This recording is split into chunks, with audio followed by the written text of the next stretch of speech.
Bonjour mesdames et messieurs, bienvenue dans ce 6h30. Les localités de Ndoussi, Assini Mafia, Gweleban et Atiegouakro érigées en commune. Ces décisions émanent du Conseil des ministres d'hier jeudi, un conseil qui a aussi pris plusieurs mesures pour le bien-être des Ivoiriens. La synthèse avec Jérôme Kofi Abola. Les grandes saisons pluvieuses et les dégâts qui en découlent. En ce qui concerne l'année 2018, cette année donc, le gouvernement n'entend pas se laisser surprendre. Et conformément à l'adage qui dit « mieux vaut prévenir que guérir », un certain nombre de dispositions sont à prendre sans attendre. L'idée a fait l'objet d'une communication au cours du Conseil des ministres ce jeudi. Certaines mesures préventives sont déjà en cours d'exécution dans le district d'Abidjan. Il s'agit notamment de travaux de curage d'entretien des ouvrages primaires de drainage, notamment à Bobo, à Cocody et à Koumassi, et des opérations de libération et de sécurisation des emprises et des exutoires des ouvrages d'assainissement et de drainage, ainsi que des travaux d'urgence de construction de canaux de drainage des eaux pluviales sont prévus pour le district d'Abidjan, mais également pour certaines villes de l'intérieur du pays, notamment Anyama, Daloa, Dembokro, Korogo et San Pedro. Le Conseil a instruit le ministre de l'Intérieur, l'ensemble des ministères concernés, à l'effet de recenser tous les sites susceptibles d'héberger temporairement les sinistrés éventuels en cas de forte pluie, de repositionner des moyens d'intervention pour assurer les secours et d'équiper le centre de gestion interministériel de crise. Le Conseil s'est aussi préoccupé de la commercialisation et l'exportation illicite des produits agricoles tels que le café, le cacao et l'anacarde, pour ne citer que cela. Pour le Conseil, il n'y a pas autre alternative que de poursuivre ceux qui s'adonnent à ce genre de pratiques. D'où le projet d'ordonnance de répression pris en conséquence. Face à la menace extrêmement grave que constitue l'exportation illicite des produits agricoles et la fraude en matière de commercialisation des produits agricoles pour l'économie nationale, cette ordonnance prévoit des sanctions particulièrement sévères en vue de juguler justement ces fléaux. Ainsi, à partir de maintenant, toute personne qui se livrerait à l'achat, à la vente, au stockage, à l'écoulement ou à la distribution hors des frontières nationales de produits agricoles, notamment le café, le cacao, le coton, l'anacarde et l'EVA. Donc toute personne qui ferait cela sans agrément risque une peine d'emprisonnement allant jusqu'à 10 ans et une amende pouvant atteindre 50 millions de francs CFA, en plus de la confiscation des produits et des moyens de transport ayant servi à commettre l'infraction. À noter également l'information qui porte sur la communalisation de 4 autres villes de la Côte d'Ivoire. Il s'agit de Ndoussi, d'Assini Mafia, de Gweleban et d'Atiegouakro. Le Conseil a adopté un décret portant création de 4 communes et déterminant leurs ressorts territoriaux. Ce décret érige, conformément à la loi numéro 2012-11-28 du 13 décembre 2012 portant organisation des collectivités territoriales, les chefs-lieux des départements d'Atiegouakro, de Gweleban, ainsi que les chefs-lieux de sous-préfecture d'Assini Mafia et de Ndoussi. En ce qui concerne Ndoussi, par voie de conséquence, le décret modifie le périmètre de la commune de Tiasalé, dans lequel était précédemment incluse la localité de Ndoussi. Ndoussi d'abord parce que c'était la seule sous-préfecture à ce jour dans notre pays qui se retrouvait dans le périmètre d'une autre commune, en l'occurrence ici dans le périmètre de la commune de Tiasalé. Ensuite, pour Gweleban et Atiegouakro, ce sont les seuls chefs-lieux de département qui n'étaient pas communes en Côte d'Ivoire. Donc cela permet d'uniformiser en faisant de ces chefs-lieux de département désormais des communes.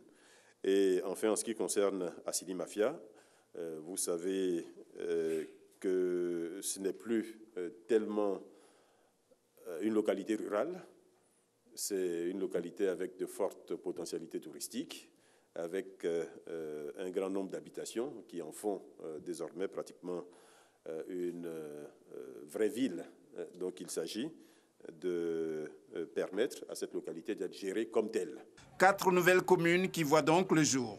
Avec leur création, le nombre de circonscriptions communales en Côte d'Ivoire passe désormais à 201. Plusieurs grands chantiers de développement sont ouverts en Côte d'Ivoire dans un contexte de réduction de l'aide publique au développement. L'État veut compter sur ses propres ressources, les ressources intérieures, d'où l'organisation d'un atelier à Yamoussoukro, atelier organisé donc par la Direction générale du Trésor public. Il s'agit de trouver des mécanismes pour retrouver totalement les amendes, recouvrer totalement les amendes judiciaires et forfaitaires. On en parle avec Francis Boifou. Le taux de recouvrement des amendes judiciaires reste faible. Les statistiques révèlent que sur un échantillon de 11 tribunaux, sur les 36 juridictions que compte la Côte d'Ivoire, le montant total des condamnations prononcées s'élève à plus de 5 milliards 37 millions de francs CFA de 2012 à 2016. Sur la même période, 131 470 000 francs CFA ont été recouvrés.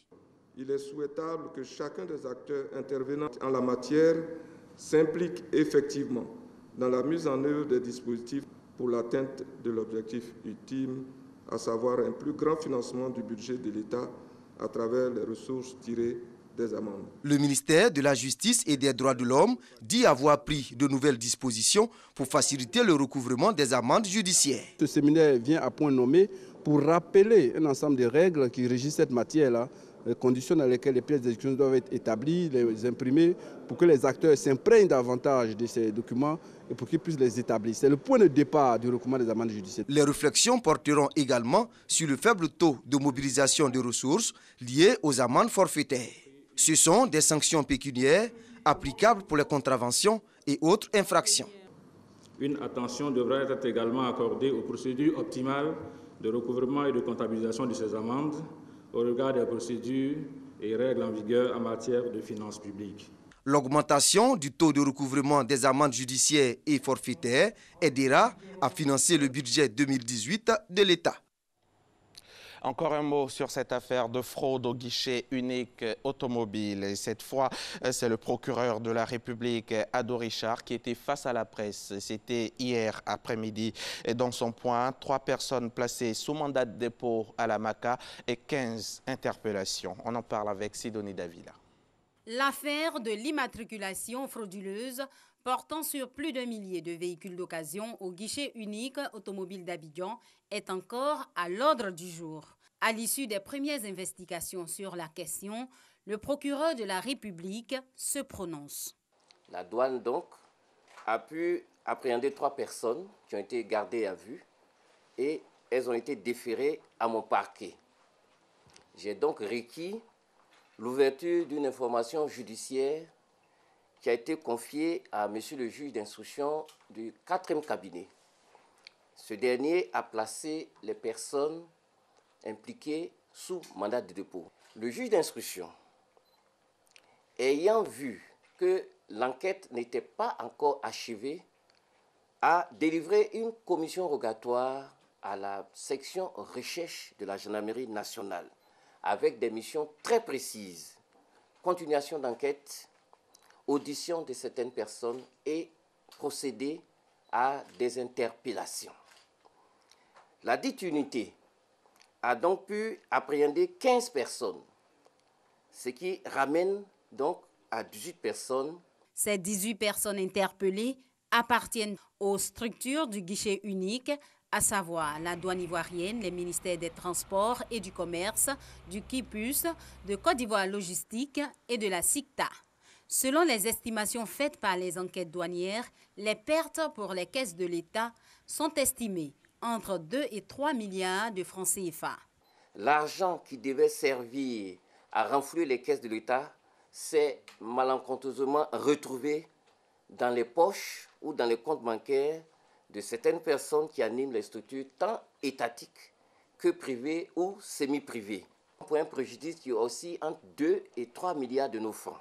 L'État a donc subi un énorme préjudice et donc cette situation mérite d'être clarifiée. Ces nombreux véhicules passés outre les procédures douanières sont pour le procureur de la République d'une extrême gravité.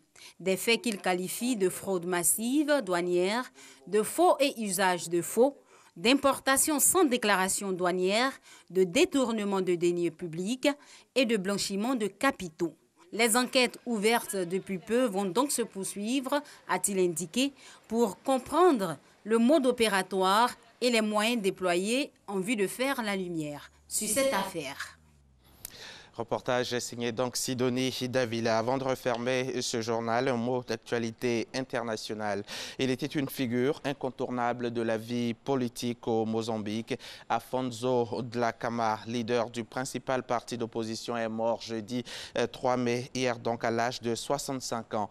Ancien guerriero devenu leader politique, Afonso Dhlakama a dirigé pendant 39 ans la RENAMO, la résistance nationale du Mozambique. Et ces derniers mois, les pourparlers de paix ont connu de grandes avancées. Son décès risque donc de replonger le pays dans l'incertitude. Et puis, une nouvelle polémique secoue la Maison-Blanche. Dans une série de tweets matinaux, le président américain a reconnu hier jeudi avoir remboursé son avocat personnel dans l'affaire Stormy Daniels. 10 jours seulement avant l'élection présidentielle de 2016, Mark Cohen avait versé 130 000 $, soit près de 65 millions de francs CFA à l'actrice de films pornographiques pour acheter son silence sur une liaison qu'elle aurait entretenue avec Donald Trump. Jusqu'à présent, le président avait toujours clamé de ne pas avoir eu connaissance de ce versement. C'est la fin de ce journal. Merci de l'avoir suivi. Bonne suite des programmes sur notre chaîne.